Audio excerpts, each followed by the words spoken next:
Penny was a curious 8-year-old girl with big dreams and an even bigger imagination.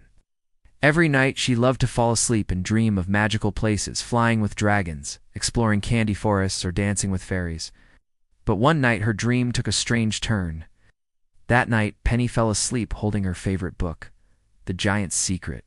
She opened her eyes and found herself standing in a massive meadow, where the flowers were as tall as trees and butterflies the size of blankets fluttered by. In the distance, she saw something even more unbelievable: giants.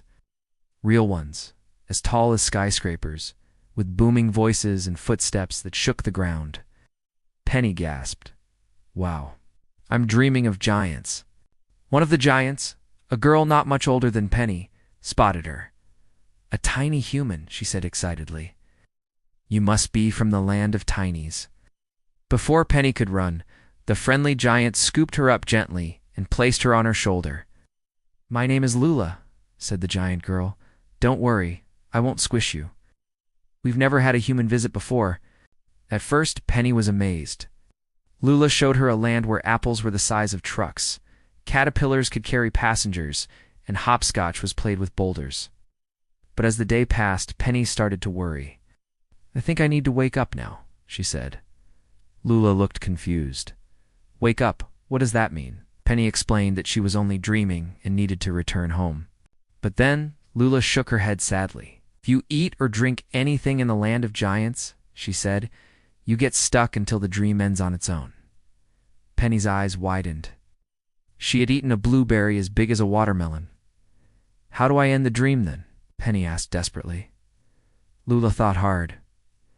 "There's one way. You have to find the Snorestone, a magical gem that makes dreams end when touched. But it's guarded by the sleepy giant, and he hates to be woken up." So Penny and Lula set off across the land, dodging giant sandstorms and tiptoeing past enormous snoring animals. After what felt like forever, they reached the sleepy giant's cave. He was snoring so loudly, clouds were shaking above his head. "There it is," whispered Penny, pointing to a glowing blue stone beside the giant's hand. Taking a deep breath, Penny slid down Lula's arm and tiptoed toward the stone. She reached out, then tripped on a pebble the size of a pumpkin. Crash! The sleepy giant stirred. "Who dares?" he grumbled. But before he could finish, Penny grabbed the Snorestone and held it tight. Flash! Suddenly everything faded. Penny opened her eyes in her bed, her book still clutched in her hands. She blinked and sat up. Her mom peeked in the room. "Did you sleep well?" Penny smiled sleepily. I think I visited the land of giants." And from then on, every time Penny dreamed, she always kept one eye open for giants, and maybe even the Snorestone.